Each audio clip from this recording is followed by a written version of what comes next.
మాటిచ్చి మాట తప్పడానికి ఆయన నరమాత్రుడు కాడు. ఒక్కసారి మాట ఇచ్చాడంటే ఆయన సాతాను దగ్గర కూడా మాట తప్పలేదు.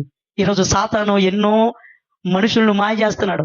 దేవుని బిడ్డలారా, చాలా అద్భుతాలు జరుగుతున్నాయి, చాలా ఆశ్చర్యకార్యాలు జరుగుతున్నాయి.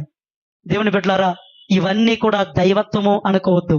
దేవుని బిడ్డలారా గమనించండి, ఐగుప్తు ప్రాంతంలో మోషే ప్రవక్తకి దేవుడు అద్భుతాలు చేయడానికి ఒక కర్ర ఇచ్చాడు.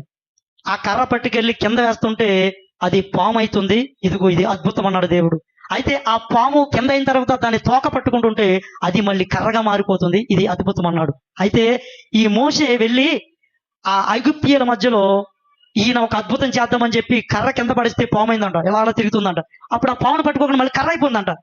వెంటనే వాళ్ళందరూ కూడా ఆశ్చర్యపోతారేమో అని అనుకున్నాడేమో మోషే గారు. వాళ్ళు కూడా కర్ర తీశారంట, కింద పడేశారంట. కింద పడేస్తే ఆ కర్ర మళ్ళీ పాము అయిపోయిందంట. వాళ్ళు కూడా పామును పట్టుకుంటే వాళ్ళ పాము కూడా కర్ర అయిపోయిందంట. ఇప్పుడు ఏది నిజం?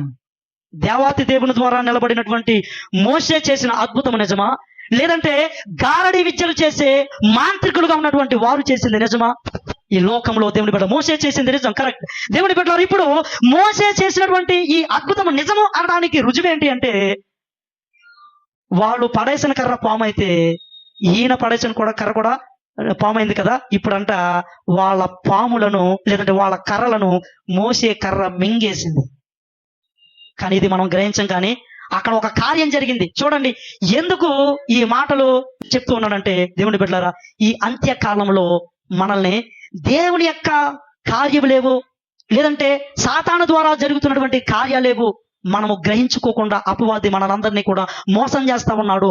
కాబట్టి అంత్యకాలంలో మనందరము కూడా దేవుని బిడ్డలారా అద్భుతాలు ఆశ్చర్య కార్యాలకు దేవుని బిడ్డలారా మనం మోసపోవద్దు. కానీ ఒకటి, యేసుక్రీస్తు రక్తములో కడగబడినటువంటి జీవితమనే నీ బ్రతుకంతా అద్భుతంగా మార్చేస్తుంది.